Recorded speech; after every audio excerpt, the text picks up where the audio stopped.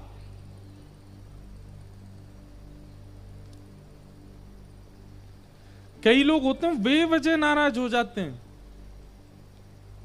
भैया ये तीनों बच्चे आपके हैं,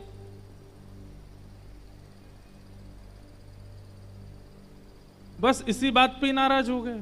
4 होते तो तू क्या कर लेता? ये भी कोई नाराज होने वाली बात है?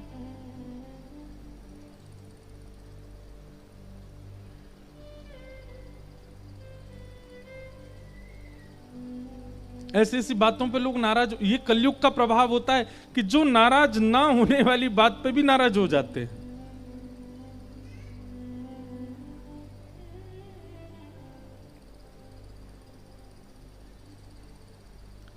और 5वां स्थान क्या है? बिना मेहनत के कमाया गया धन। जहां पर मन में हमेशा यही चलता रहता है, वहां प्रॉपर्टी खरीद लेते हैं, उसको किराए पे दे देंगे, किराए का ही आता रहेगा लाख रुपया घर पे, कुछ नहीं करना, बैठे रहेंगे। वहां पर ऐसा कर लेते हैं, उसका घर पे आता, मेहनत ना करनी पड़े, बिस्तर से उठना ना पड़े और बैंक अकाउंट भरता रहे।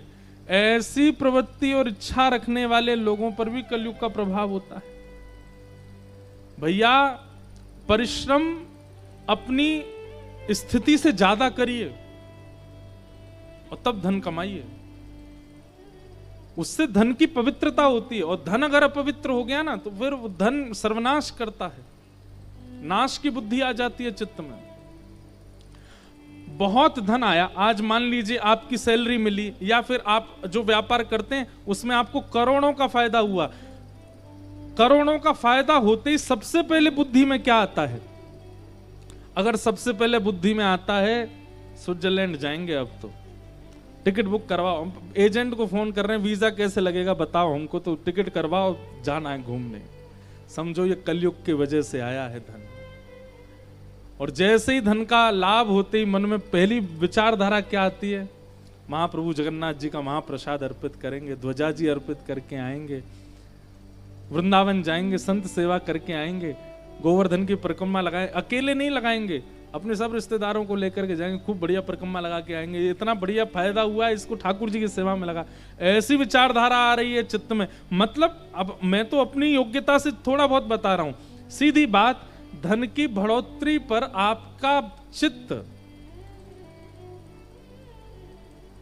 किस स्थान पर जाता है, उससे पता चलता है कि आपका धन जो आया है वो कलयुग के प्रभाव से आया है, ये सामान्य। और ये केवल यही नहीं है, सामान्य बात होती है, बच्चा पास हो गया, फर्स्ट रैंक आती है, पार्टी कब दे रहा है, और पार्टी के रूप में क्या बोल रहा है, बोल घर में कीर्तन होगा आ जाना, तो समझो कि भाई भगवत कृपा, जो श्याम बाबा का कीर्तन हो रहा है, हैं ठाकुर जी का कुछ उत्सव हो रहा है, उत्सव करेंगे, उत्सव में आ जाना, महाप्रसाद बनाएंगे, घर पे केला के पत्ता पे बढ़िया परोसेंगे, आ जाना, तो समझो कि भगवत कृपा है। मतलब अपने जीवन में आने वाली हर स्थिति को आप भगवत संबंध से जोड़ते हो तो ठाकुर जी कृपा है। लेकिन कहीं भी उसमें विषय भावना के प्रति इच्छा प्रकट होती है तो वो धन कलयुग के प्रभाव से आया है। एक व्यक्ति के अकाउंट में गलती से 50 लाख रुपए आ गए, हमारी कथा कराई उसने, और जब मैं उनके घर गया, अंतिम दिन बोले महाराज जी हमारे घर चलो, तो जब मैं घर गया तो घर जाकर के देखा वो किराए के कमरे में रहते हैं। मैं सच में इतना भावुक हो गया चित्त से, मैंने कि चाहते तो एक घर बना लेते अपना, चाहते तो अपने लिए कर लेते कुछ अच्छा, पर नहीं, भगवत सेवा के प्रति भावना बहुत अच्छी बात। तो 5 स्थानों से बचिए, द्योतम पानम स्त्रिय सूना और जात रूप मदात प्रभो, बिना मेहनत के कमाया गया धन। 5 स्थान दे करके राजा परीक्षित स्वयं भटक गए, शमीक ऋषि का अपमान कर दिया, श्रृंगी ने 7 दिन में मरने का श्राप दे दिया। राजा परीक्षित को 7 दिन में मरने का श्राप लगा, अपने पुत्र जन्मेजय को राज्य गद्दी पर बिठा करके स्वयं गंगा के तट पर चले गए। वहां अनेक संतों ने आकर के राजा परीक्षित को अनेक विधान बताए मुक्ति प्राप्ति के, लेकिन नई को मुनिर्यस्य वच प्रमाण, किसी ने प्रमाण नहीं दिया कि ये क्रिया करने से तुमको मुक्ति मिली जाएगी।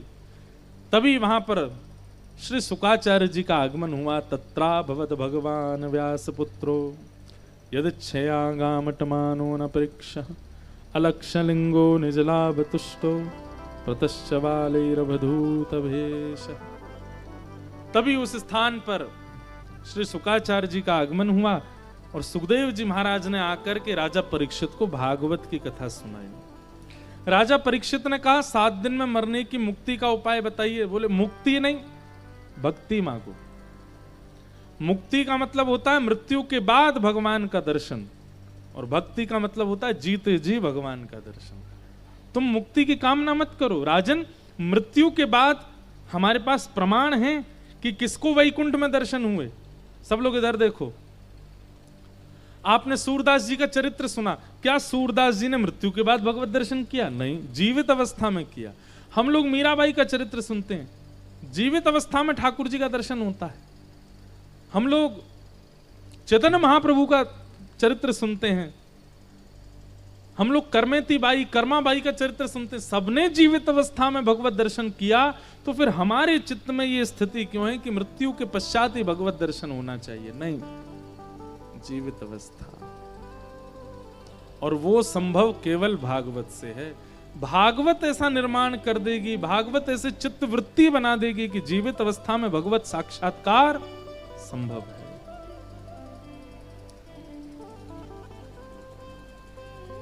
कोई जनरेटर चल रहा है, एग्जॉस्ट तो बंद ही कर दो भाई।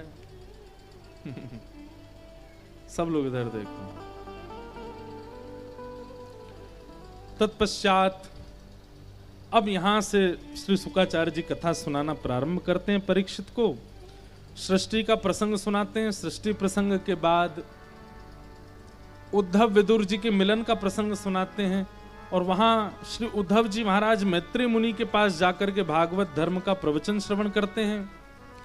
भागवत धर्म के प्रवचन के अंतर्गत श्री उद्धव जी महाराज श्री विदुर जी महाराज को मैत्री मुनि कपिल विभूति संवाद आदि आदि श्रवण कराते हैं।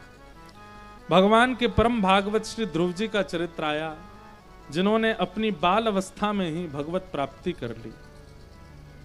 श्री ध्रुव जी महाराज राजा के पुत्र हैं, लेकिन मां की डांट से वन में चले गए और 5 महीने में भगवत साक्षात्कार कर लिया।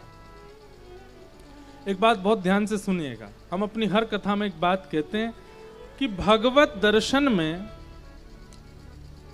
ये बहुत डिस्टर्ब कर रहा है, अगर हो जाए बंद तो हो रहा है।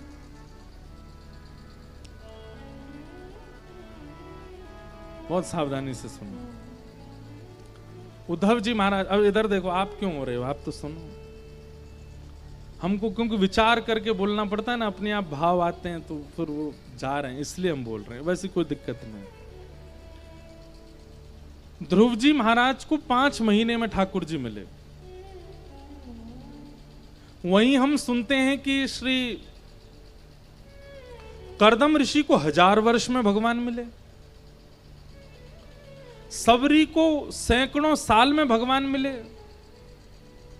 और यहां हमको सुनाई देता है कि ध्रुव जी महाराज को 5 महीने में ठाकुर जी मिल गए। और श्रीमद् भागवत में कथा आती है, एक महापुरुष को तो 2 घड़ी में भगवान मिल गए। 2 घड़ी 45 मिनट में। इसका मतलब क्या है? ठाकुर जी का कोई प्रोसेस एग्जैक्ट क्यों नहीं है कि कितना टाइम लगता है उनको मिलने में। कहीं पर 1000 साल निकल जाते हैं, कहीं पर 5 महीने में मिल जाते हैं, कहीं पर 2 घड़ी में ही मिल जाते हैं। और सुनो, 1000 साल बाद में छोड़ो, 2 घड़ी बाद में छोड़ो, 100 साल बाद में छोड़ो, परीक्षित, उसका तो जन्म ही नहीं हुआ, गर्भ में ही भगवान मिल गए, गर्भ में ही चले गए भगवान।